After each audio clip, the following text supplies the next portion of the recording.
All right, happy 4th, late 4th to everybody. Got a little video. I was supposed to put it up yesterday. I wanted to put it up yesterday, but very busy, was not able to do that.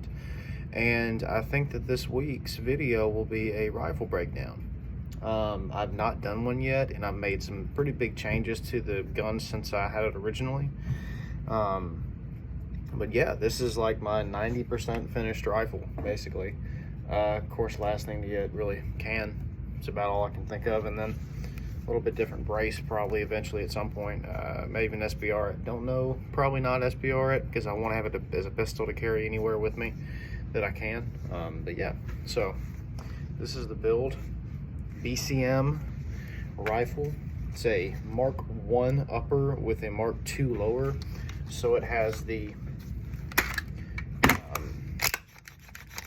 Mark II buffer system in here, and I have a T2 weight buffer.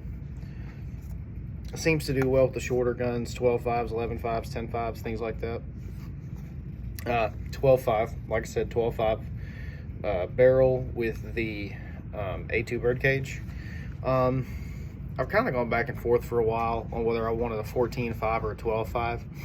And of all the different velocity readings I've seen from different people shooting different guns on the internet, I really only see like a maybe 12 to 14, between 50 and 70 feet per second drop between a 14.5 and a 12.5. Maybe a little bit higher, maybe hit a little bit lower depending on what gun you have, especially if it's suppressed. It's going to put more gas in the system. It's going to increase pressures, so you'll have higher velocity. But in the most case, I'd like to have a slightly shorter gun, and that means that I can have this whole thing set up with a suppressor for the same length as a 16-inch rifle with an A2 birdcage and a crush washer. That's basically the same length as it would be with a Flow 5.56K is probably what I'll end up getting, and that'd be about the same length.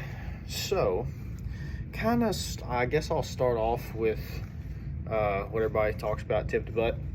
Like I said, 12.5 barrel, BCM government profile barrel. I wanted a heavier barrel. I did not want an extra lightweight barrel because I'm gonna shoot the crap out of this thing. This thing, I want to be capable of firing multiple mags through without getting incredibly hot and losing accuracy. So government barrel just seemed to make sense to me.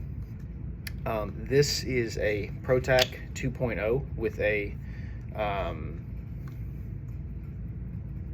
Hunter Concepts light cap on here. I've not painted it yet, and I'm gonna do it eventually. You know, I'm just gonna keep on forgetting to do it, but it's just on the M-LOK mount that it came with. I actually really like the positioning of the mount system for the Surefire, or for the Streamlights. It's right in the middle. It's not all forward or all backward, so you can kind of set your gun up. It's weird to describe. The Scout lights tend to have the mounting setup farther in the rear, to where you either have to have it right in line or right in front of your muzzle device, or you have to use a tape switch because it's so far rear that you're gonna have to put your hand like to the rear of the gun even to use the flashlight with just a thumb press. So I like it. I wish Arisaka would make a momentary only cap for these ProTacs, because I'm not using the tape switch. Let me get it closer. As you can see, it has a tape switch spot right here. I'm actually just using the bottom button because I prefer to use the button. Next up, we got the PRI fixed front sight. Love this thing. This thing is really nice. Super durable, really heavy metal construction. Toolless adjustment, which is a big thing for me, is I wanted the toolless adjustment because I hate adjusting an A2 sight with an A2 tool. It's not fun.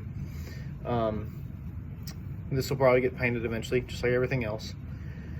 A good thing about, what's cool about this too, well, I'll wait and get into it in a minute. But anyway, kind of coming back, the rail itself has grip tape all around, or the self-adhesive tape all around it, and then underneath that is M-LOK rail cover sections.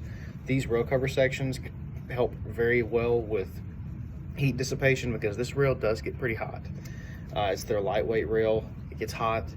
probably would like a Raider rail more than this rail, because the Raider rail has the heat dissipation system on it. I want that one more, but you know, it's expensive. Kind of got to save up for it. Gonna get a new bag here soon, so I'd rather wait and get the bag, and wait and get that later. Let's see, optic. So this is the Aimpoint Duty RDS. I've had this for a while. It's been on all of my guns going back to the original Springfield Saint that I had a Hollow Sun on it for a while, saved up and bought this, then later bought the mount to go with it, ScalarWorks mount. Also Hunter Concepts hex cap, and it does have the rear flip up aim point cover. Yeah. Behind it is a EOTech 5 power magnifier. Now, for me, I kind of have two options right now of what I want to do. I could either leave this the way it is and add a, gosh, what's it called? The TACCOM HQ Alpha Charlie to it, or Alpha Bravo, whatever the Alpha thing is. I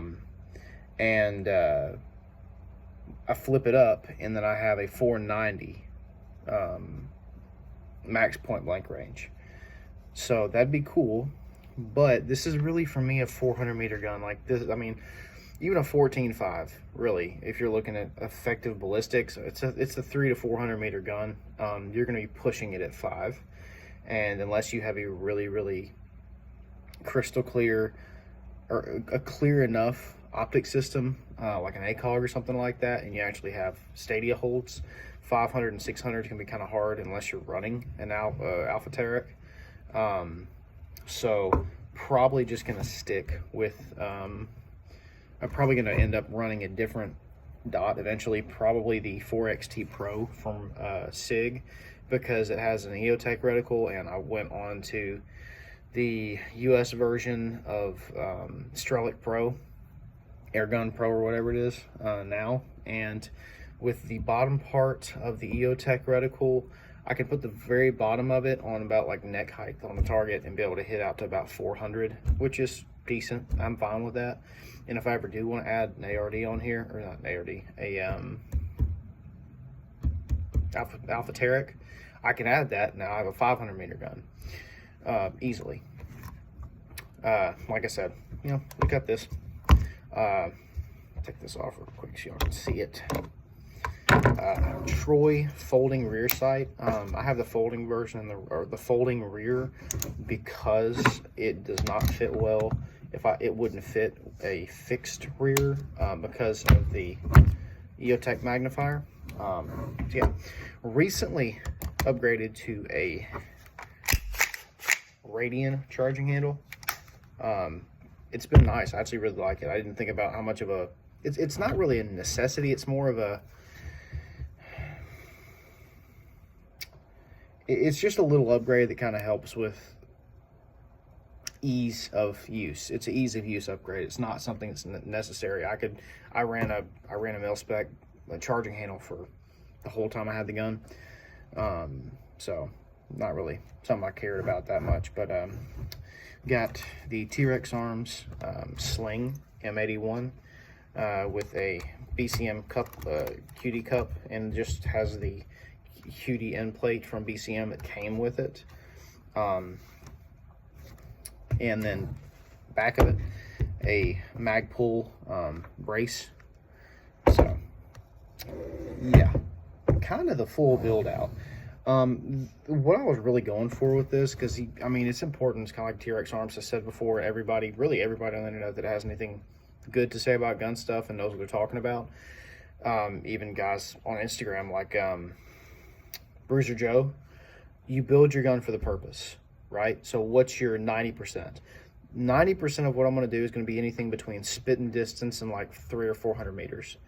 And this can easily get me out to that. Will I be hitting with absolute max effectiveness at that distance? No, but neither will the 16-inch gun do it.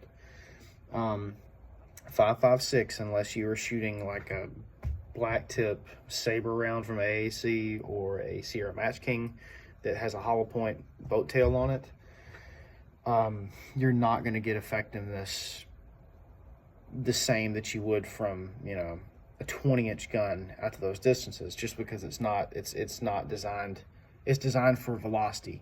You have to have at least, from what I've seen, between 25 and 2,700 feet a second. It kind of varies. I've heard 25 or 24, as low as that, up to 2,700. Well, this gun's already at 20, I think 20, either 23 or 25 by the time it hits 100 yards. And so it's a 14.5. So whether you're running a 14.5 or 12.5, you're already below the velocity threshold by 100 meters. So center aiming points on targets is always necessary. Don't just try to hit somebody on the leg, hit them in the chest. That's what you should be aiming for. And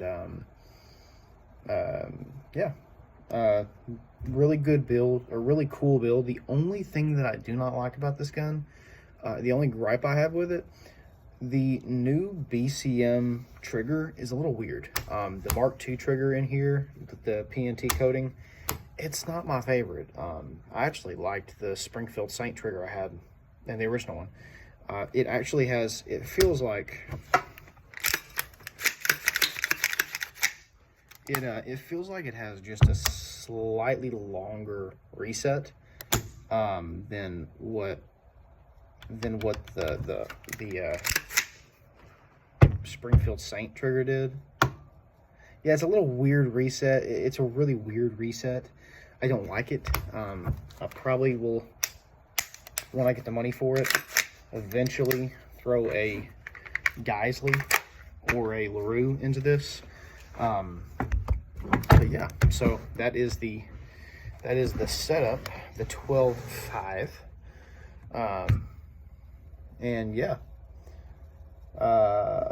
probably gonna do some more videos. This is my one video for the week. I'm gonna try to do, as of now, try to do one video per week, kind of on a schedule. I think next week will be pistol setup, in like an EDC breakdown, which always changes for me. Or not always, but it changes quite a bit for me. It's a little different because of the job.